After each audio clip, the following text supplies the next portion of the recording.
Hello, this is Cuckoo, and I'm at Korg's booth, Super booth, and I met with Art, who's one developer of third-party, what do you call it, oscillators, third-party sounds for the Minilogue XD and the Prologue, and you're running your own company. Yeah. Since 2006, I'm running a company called Sinevibes. So we used to do just desktop Mac plugins, and now we're also developing plugins for the Prologue and the Minilogue XD. So it's quite a fun new direction for us. It must have been like a big thing once they came out with this new SDK and said, hey, you can actually develop your own sounds for our synths now. Yeah, I was really surprised and really kind of really happy to see it happen. I didn't see it coming, as they say, but I was like, that's such a great idea, because normally you would expect a hardware DSP platform to be something very complicated, something very hard to start with, and only like for professionals, like if you wanted to build your own hardware and then manufacture it or something like that. But it was something that really opened up these possibilities to everyone, literally everyone. You could get a synth and start customizing it to whichever level you're able to. Yeah.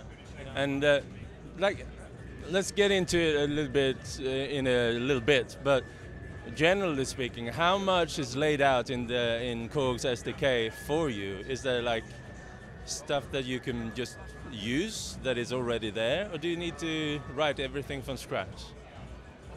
Well, the SDK is set up so that basically when you start with the basic oscillator, the oscillator plugin, it's not a project, but it's like a set of files that you start with that produce the plugin when you build it. So there's actually a lot of stuff that they're doing for you. Basically, they handle all of the audio I/O, all the parameter I/O, so that you can essentially start from scratch. You already have a sine oscillator working for you, so you can see how the sine oscillator phase advances and wraps. You can see how the parameters are handled, and like immediately start from there. Add the second oscillator, mess with the pitch, with the level, and so on. So it's pretty quick. It's pretty quick. Cool. How much access do you have to the synth? Does it know a lot of what's going on in there, or is it very sandboxed? Well, you have access to the parameters of your plugin, and you have your pitch input, which is essentially the key number that the keyboard is asking you to produce, and you also have the input from the LFO of the synth. So because on the synth itself, the LFO has the target of shape, and so the shape is here on the multi-engine oscillator, and you can modulate with LFO. So you get the input for that, which you can handle, and you can actually assign it not just to shape, but to any other parameter. You can handle it in any custom way. So you can make your own sort of custom group setting. Yeah, exactly. You can do, you can make it do whatever you want, not just like the shape, but also you can run your own LFOs and envelope generators inside your own plugin. So we can have more LFOs per voice, more envelope generators per voice if you wish. So if you code them into your plugin. Is there any way for this custom oscillator to have access to the other oscillators? Can you send inputs? No, and it's not aware of the pitch of the others? It runs one at a time. So even the Prologues do have a certain one benefit compared to the Minilogue XD is that you have the layer and split mode. So you can have half of your synth run one plugin and another half run another. So essentially you can run two oscillator plugins at the same time. Layer or split in them you know, it's very cool because one of them, for instance, can have an arpeggiator on, another one is playing like a pad. So you're playing like two synths at once, and both of them can have a different plugin loaded. But they can't speak to each other, right? No. You can kind of mix them. You can, they can talk to each other, but you can configure them to go through different effects. One layer can go just through the mod effects, for instance, another just through the reverb. That's another thing I'd like to talk about. You know, there's a lot of what you see first might be the custom oscillator, like the third oscillator, but there's effects as well. You can make custom effects. And how much of the stuff you could do in the oscillator can you also do in the effect, and vice versa? Is it like the same? Well, technically you can do the same thing. I could technically create an oscillator in the effect. Yeah, as I know from what the Korg engineers are saying, basically that's the configuration. We have a single voice chip that handles the oscillator plugins. A single voice chip per voice. So on the Minilogue we have 4, on the Prologues we have 8 or 16. So there's a dedicated chip, DSP chip, for every voice. And those are slightly less powerful than the ones that actually the CPUs, the central processors, which handle the master effects. So in terms of the, let's say, horsepower, the master processor can do more. But it also runs several effects at the same time. Like on the XD, it runs 3. So it kind of evens out. But in terms of the DSP, if you wish, you can actually run effects in your plugin. So you can oscillator plugin, which would go through the filter with overdrive, so it can get pretty crazy. Or you can, you can do some kind of a oscillator bank in the effects that would react to the inputs and play something. So you can, it's DSP, whatever you know. Creativity and programming. But do you feel like, are you easily reaching the roof of what the CPU can handle, or is it, how powerful is it? Well, I've hit the limit a few times, but it's mostly because let's say on the when you get like the note on moment, sometimes you want to reset everything to make sure like all the buffers are clear, all of the filters are clear, and you start from silence. And sometimes you just throw too many things at once at that moment. So for the first sample you're requested to generate, you're like trying to do thousands of operations. This would be a no. Otherwise, we have quite a few things running. So far, it's not a big problem. I haven't tried, I haven't tried to run like an oversampling filter. It could probably be something that these guys are not able to run. I haven't tried yet, but there's always a way to go into assembly, do some SIMD processing. So you would like calculate multiple data values. I just so on. So you can hit the limit, but then you can work to overcome this. And if you really go hardcore, I think you can run a lot of things on this. I just now I got this idea. Is it? Can you make it paraphonic? Can you distribute like several polyphonic sounds in one oscillator and then make it seem like it's actually more polyphony?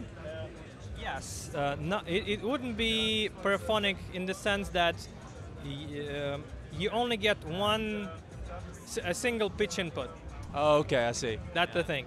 However, you can have 4, 6, 8 oscillators running.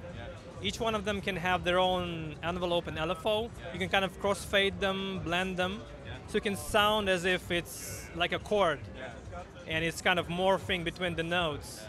And for instance, that would be pretty easy. perhaps the joystick could control some Yes, like a crossfade between major and major, and yeah. Yes, for sure. You know, I've played with that. I've played with that. It's actually something that might be coming later on. It's Cool. the ideas I had, like, you know, multiple oscillators essentially for a single note. I'm really interested to see how you get started. If you start out and make like the simplest kind of waveform, like a square wave or some sort of, could you show me some of that, like the workflow? Well, I could show you the workflow. Just I don't think I will be able to show you the code as quickly as you would wish. But yeah, basically. Could you hold this for a moment? Yeah, sure. So that's kind of how the project looks on my laptop. So we have a few source files in here. As you can see, we have a damping filter, ADSR generator, noise generator, one-pole lag filter, and the main C++ file, which is the actual, main file for the plugin, which is done according to Korg's SDK. So, what we have here, as we start the project, what we need to have is this file. It's called the manifest JSON. So it actually defines the name of your plugin and what type of parameters it has, parameter names and the parameter ranges that you have in here. And that affects what type of values you see in the menu here.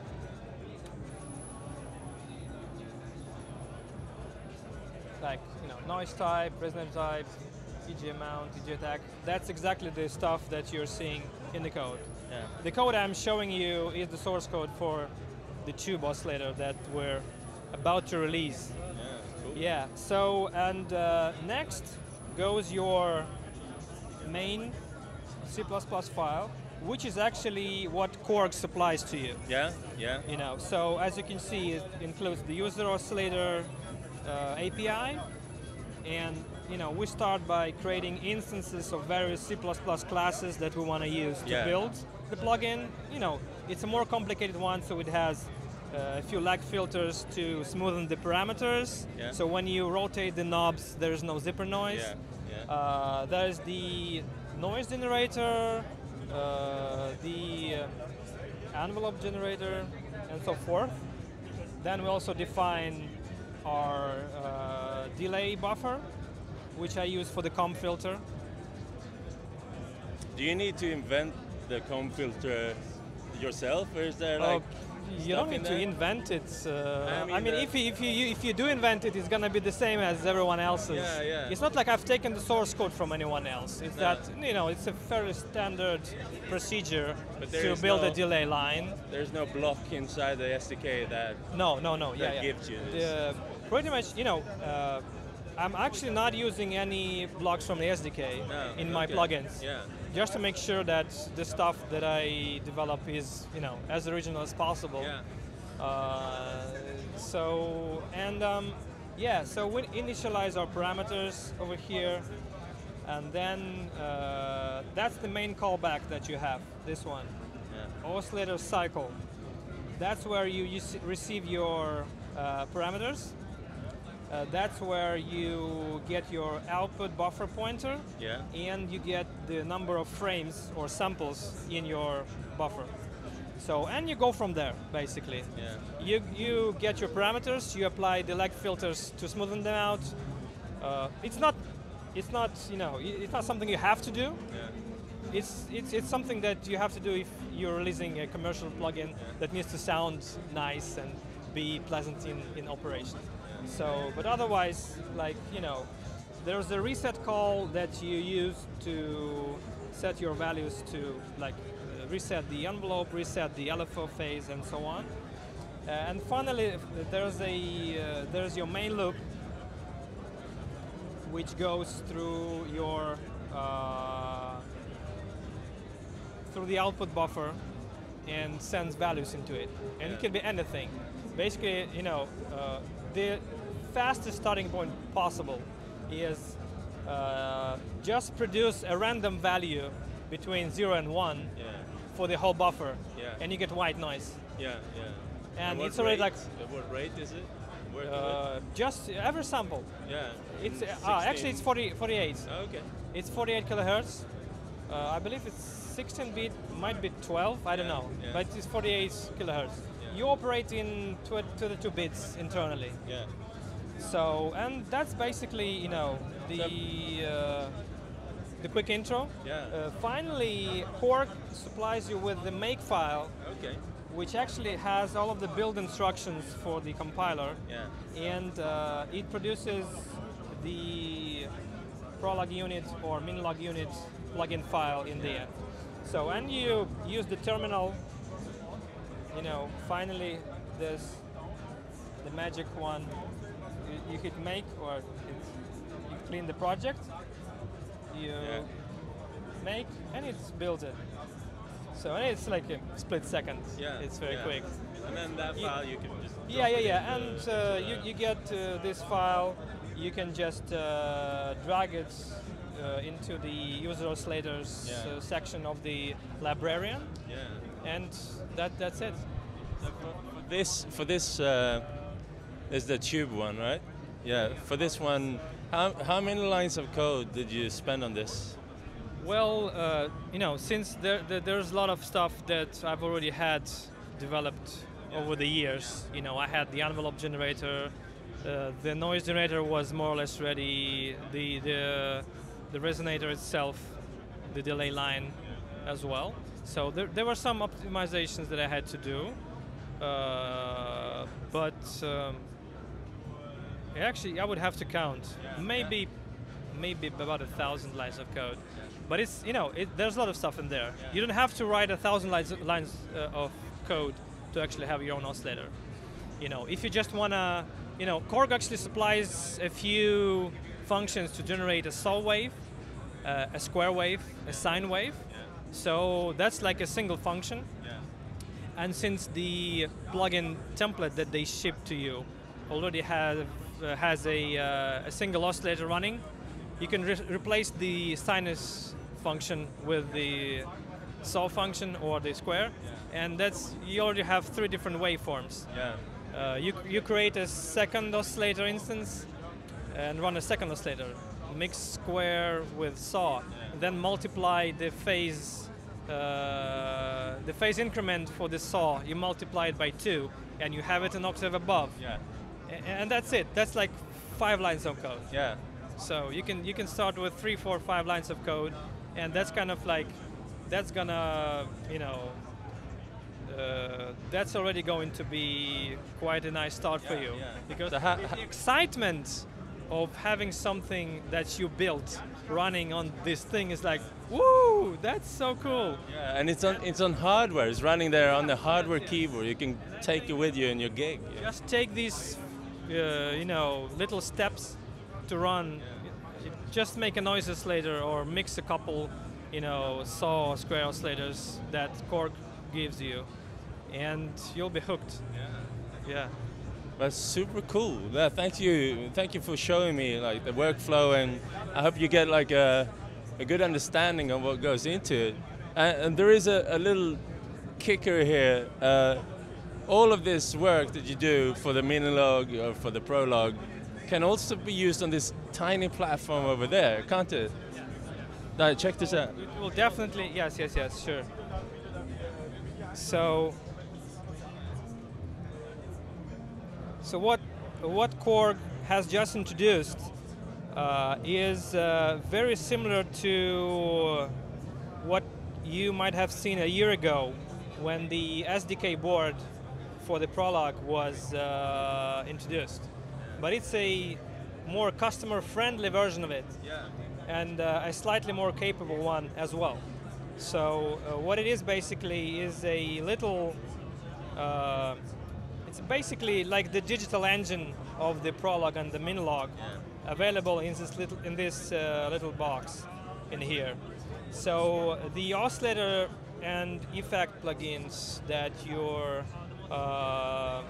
that you're building for the Minilogue and the Prologue can also run here. Yeah. So, and it will be the cheapest and fastest way.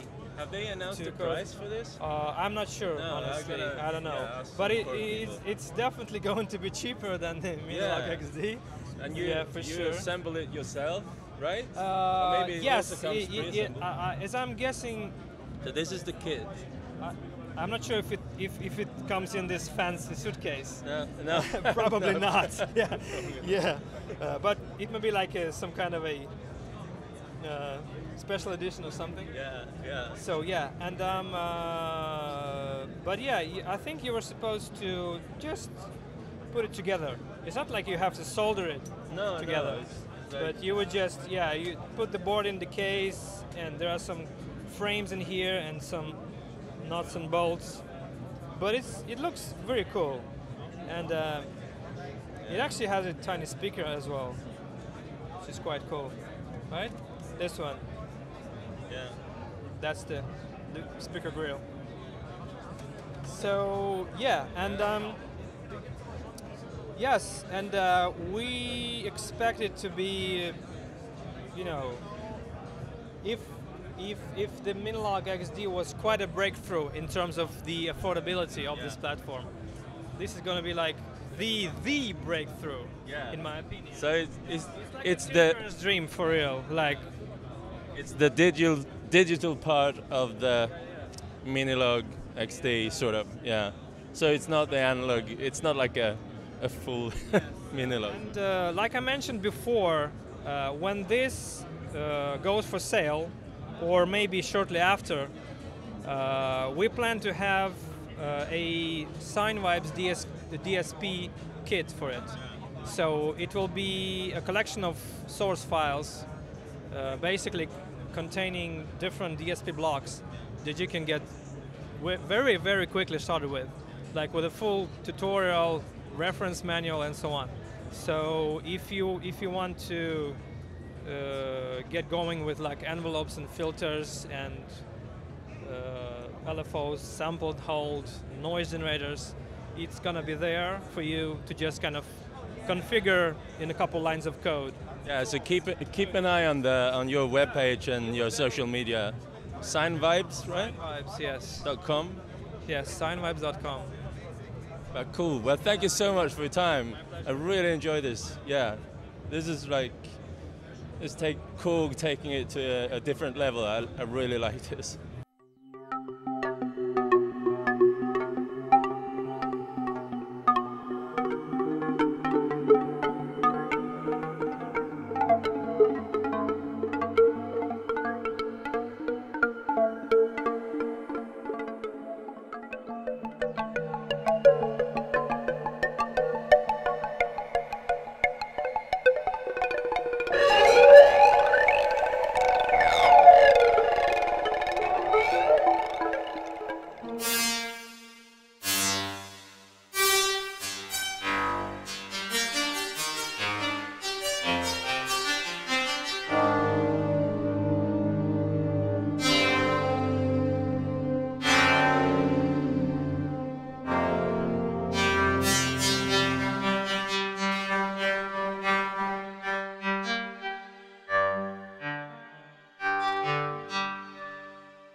you.